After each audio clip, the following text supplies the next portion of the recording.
There we go. We're saved. Thank goodness. Live from New York. Sharpie. It's the show that is thinking about bringing Bill Belichick back to the Patriots. Come around on it. It's not in the show. Belichick and Russ. Well, that. Get ready for it. It's first things first. We start with Buffalo. Favored in Miami. Bills coming off a squeaker of a win. Miami coming off of a devastating loss to Lamar Jackson, who looks to ascend Mahomes Mountain. No, at 4 o'clock. Last time they met, the Bills won 48-20, 2 giveaways, and a season high in penalties doomed the Dolphins. So, Nick, are you surprised the Bills are 3-point favorites? In Miami. In Miami. Of course I'm not surprised. Everyone loves the Bills except for me. That's true. The Vegas loves them.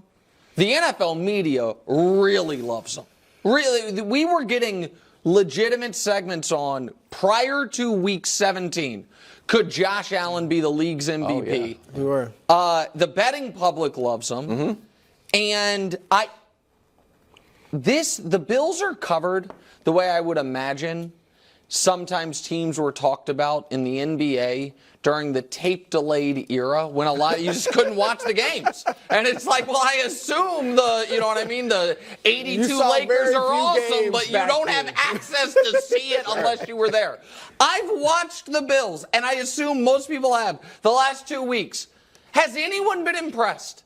Has anyone thought they're peaking at the right time? Now, I understand Miami just got depantsed by Baltimore, but Baltimore has been doing that to a lot of teams, and nobody right now is full-on out on the Niners because they got mollywopped by the Ravens. And so here's, Brew, if I may please, I know I'm not a professor, maybe I could be an adjunct. Can I borrow the grading system just for a moment? Adjunct, yeah. Adjunct, is that okay? Put adjunct in adjunct, professor, there we go. That's game by game. Oh, wow. I'm not ready and for I this. don't think you're going to disagree with them. I consume this. But so they had a great quarter after, the first game of the year with 3 straight A games. Yep. Then a B game against Jacksonville. Tough to beat Trevor in England. Everyone knows that. But they're a mediocre student who is not exactly F game against the Patriots. A's, though. A lot of A's. Yes, they have 6 A's on the year. They have 3 B's on the year, 3 F's, 3 D's, and a C mixed in. Like, that is, and I think that's fair grading. Like, I gave him a B for the Philly game. 2.3. Did you really do the math on the GPA? I did. I really did the math on the GPA. 2.38, which, by the way, is a C+ student. Sure. And so that's who they are. So do they deserve to be favorites on the road in a game that means everything to Miami? For Miami, it is the difference of being the 2 seed or going to Arrowhead to start the playoffs. That's what it is for Miami. They're either going to be the 2 or the 6. No, they don't deserve to be, but of course they are. I'm not surprised. All right, I'm with you on that. And there are reasons on paper. Now, you gave the media does love the Bills. You're right. It was Josh Allen. It seems crazy, although he's got a ton of touchdowns. Even in this streak where he's only thrown 3, like in their last, 4 games. But he's run for 6. He's run for 6. Yeah. So, but the media does love him. But there are also rational reasons for believing. Number one, as you said, Miami just got beat by 37. Okay? 37. And this Bills team beat them by 28.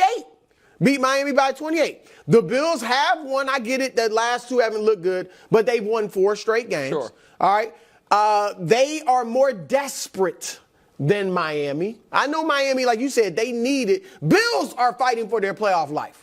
Like, if they lose, they might not get in the playoffs. Miami's in. So I get that Miami has something to play for, too. But the Bills are certainly more desperate. And Miami just lost, unfortunately, Bradley Chubb. Sure. All right, so I think there are a lot of reasons on paper as well to think that Buffalo should be favored. So I understand it. I'm not sure which way I'm going. There's one point I was leaning Miami. Now I'm doubting that, so I'm not sure who I'm picking yet. But I do think there's every reason to pick Buffalo. Just a quick timeout. That's what I like, man.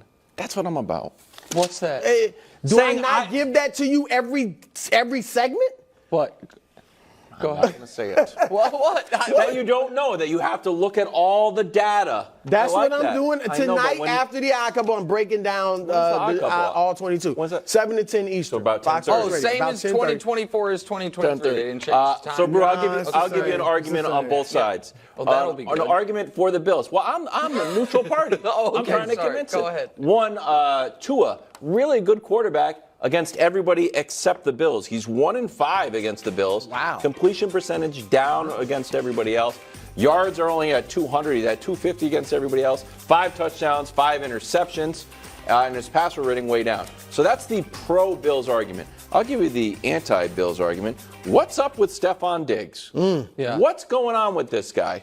Last few games, he had 4 catches, 26 yards. Against Chargers, 5 for 29. 4 for 48 against Cowboys. Look at this. 4 for 24. Oh, First, you made that? yeah, so Oh, that's basically nice. first half, second half. I didn't even know that. There you go. Good teamwork. And so this is the reason, one of the reasons why I feel like right now the Bills are overvalued. So much of even my roller coaster stuff with the Bills has operated under the premise of, but man, when they're clicking, they're dynamic. That is predicated on the Allen to Diggs combo. But they've been winning with this. Right, they've been winning with this, and they beat Kansas City and Dallas with that situation. And in my opinion, the only game they played great start to finish this whole streak is Dallas. I thought the but Chiefs. look, you beat the Chiefs no matter what. No, and played you saw it. I gave them the Right, great they grade should get for it, it, right. which they deserved. I'm not denying that part of it, but I'm just saying their offense during this 4-game winning streak, or more notably, we can show you Josh Allen during the 4-game winning streak, has been his rushing has been dynamic and important. But from a passing perspective, this is about as bad as a month of production you're going to get from him. And so part of what makes the Bills theoretically a high ceiling team, it is not their run game. It is not, given the injuries, their defense. It is their passing attack. That is what is supposed to make them a high ceiling team. And credit to them for winning despite it over the last few weeks. But some post-Dallas, they have won because the opposing teams were not fielding NFL quarterbacks. That's the only reason they beat the Chargers. Ouch. That's the only reason they beat the Patriots. Right with that? Mac Jones. He doesn't like Zappy. Mac Jones beat the. Yeah, and so Zappy did. and so and Bills fans, I understand, aren't going to like me. And yesterday I said the idea that the Bills are going to play 4 terrific games in a row. And folks point out they've won 4 in a row. Yes, they have. Yeah, they have Nobody thinks they've played well the last 2 weeks. No. The Chiefs game, yes. The Cowboys game, yes. The last 2 weeks were bad. But I will say, according to your roller coaster theory, then maybe, they're due. They're due to have a great game. I guess really by the roller coaster theory, they're due to have a good game that they lose. Because they've had 2 straight bad games that they've won. A good game that they lose is what feels right. AFC odds, Baltimore at 1, Chiefs at 2. Harrison Butker kick you all the way to the Super Bowl. Buffalo at 3. Then it's Miami and the Prince. Yeah. Oh, that was nice. What? Just a little touch. Just a little touch. Nice. But we're going to focus on Bills and Dolphins. The scarier playoff team is who, bro? The Bills. We know that the floor for Miami is not as low as the Bills' floor is as low as anybody's in the league. All right? Patriots and the but their ceiling is the highest I think it's higher than Miami's. Like, I don't think Miami can beat anybody. I think the Bills on a great day could beat anybody in the league. So I think they're more dangerous. And here's proof of it as well. In the playoffs, who you playing, Wildes? Good teams, teams with winning records. Look at this. That's a good point. I mean, Miami, I'm tired of hearing about how great the offense is. We showed you yesterday they like to dance, all right? But the good teams don't let you. They average 18 points a game against teams with winning records. And they give up 35. And I know, but Baltimore skewed it. No, before the Baltimore game, it was 30. Yeah. All right? And look at Buffalo. Buffalo, 30 points a game against these winning teams, 3-2, and only give up 21. Buffalo actually gets better against better competition. Check this out. For all the roller coaster stuff we talk about, their biggest loss of the season, margin-wise, 6 points. No, they never get blown out. 6 points. No, so they've only lost in the last 2.5 years, they only have one loss by more than one score. The Bills so they're never, always going to be in it. No, they're in line. That by the way, it's the same number as Kansas City. To their credit, like to the Bills, that's to the Bills' credit. Over the last 3 years, or since the beginning, well they never get blown out. They are correct. They're inconsistent. They play to level their competition, all that, but they never get blown out. That to me is relevant. Very much, because you're in it, because you're in it, because you're absolutely in it. My answer is going to sound like a cop-out, but it is to. I think you guys will understand why I'm saying it. The answer is whoever wins this weekend, and it is not because it will be because neither of these teams, in my opinion, has the. Let's just say the Bills lose and get in, because they still can if Pittsburgh loses. Neither of these teams has the ability to be on the road the entire postseason and make any noise. Neither one of them. But the winner gets the 2 seed.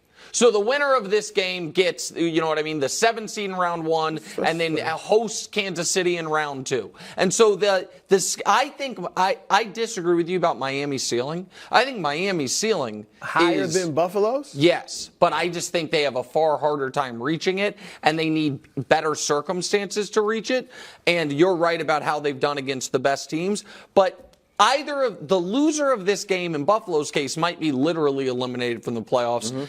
But to me, either one will be figuratively eliminated from the playoffs. While the winner, the 2 seed's a big deal. Like the 2 seed is home field throughout. If Baltimore trips up, if not, you still have home field until the conference championship game. You do get to host Kansas City in round 2, assuming Kansas City gets to round 2. A lot of those things are massive edges. Quickly on the Chiefs. Yeah. If Chiefs get through round 1. Who would you or who would we rather face as Chiefs fans? Well, I would. Good question. That is a really interesting question. I would rather face the Bills, but I would think the Dolphins. I hadn't thought about it in those terms, because it's going to the place, and so all of a sudden I have to factor in like the weather part of it, because you couldn't get 2 more different climates than going to Buffalo and going to Miami. And they played the Chiefs tough, obviously. Which one? Buffalo beat them in Kansas City and Miami, and Miami and Kansas City.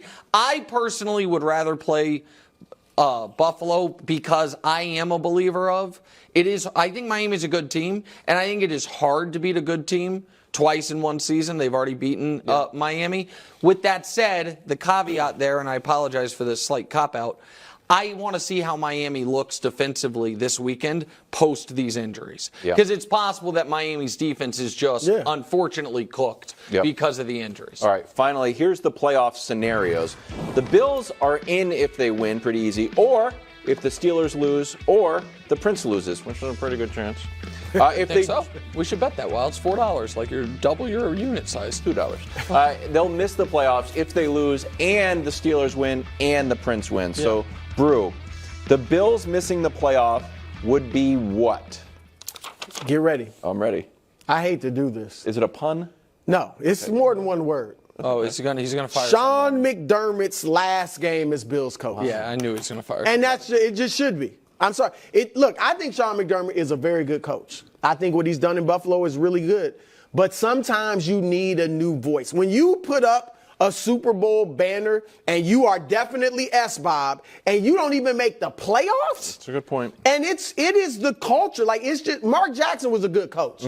They just needed a new voice in Golden State. Doug Peterson was a good coach in Philly. Just needed a new voice. They might regret that one. They got pretty bad. Things got pretty bad under him. It looks bad right now. I'll give you that. But you know what I'm saying? Like, McDermott, I think, would get another job somewhere else in a few years. Okay. I think he'd get a second chance.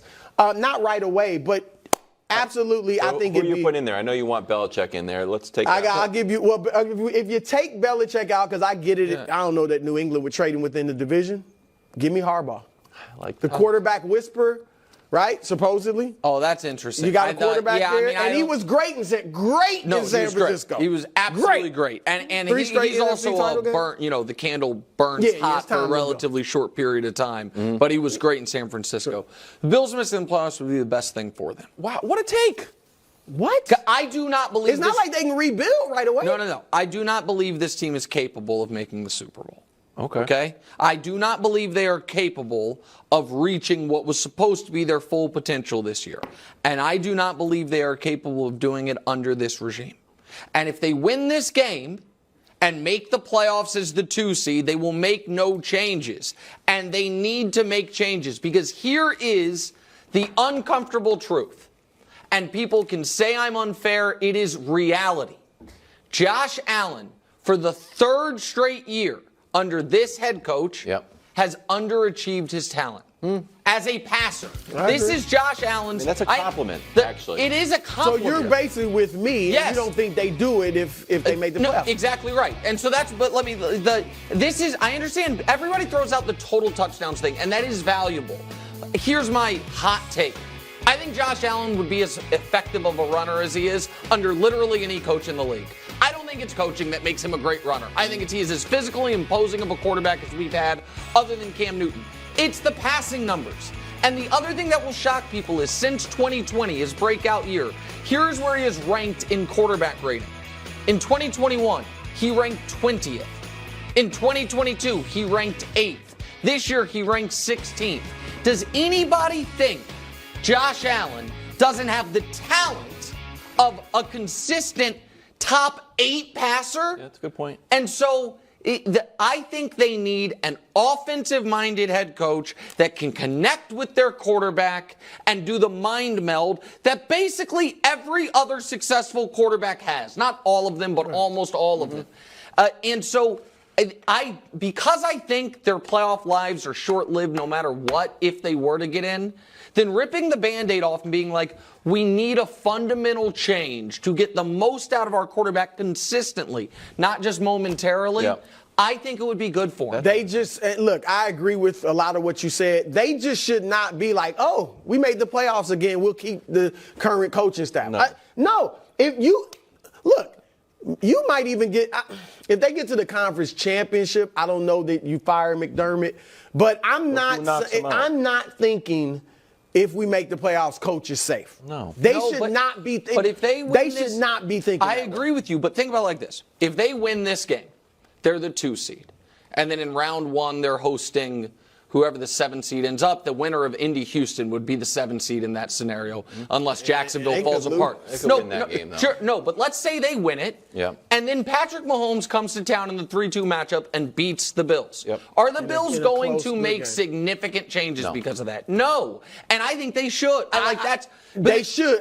Look, I agree with you. I'm just saying their leadership has to be forward thinking. Again, I brought up Mark Jackson. They were a good team. They were a 50-win team in Golden State. It's a good comp, Bruce. You know, Mark and Jackson. they said, look. And Steve Kerr unlocked everything in a different way. Okay. I would say Ben Johnson. Thanks for watching. Subscribe here to get more from the show and to check out clips from other shows on FS1.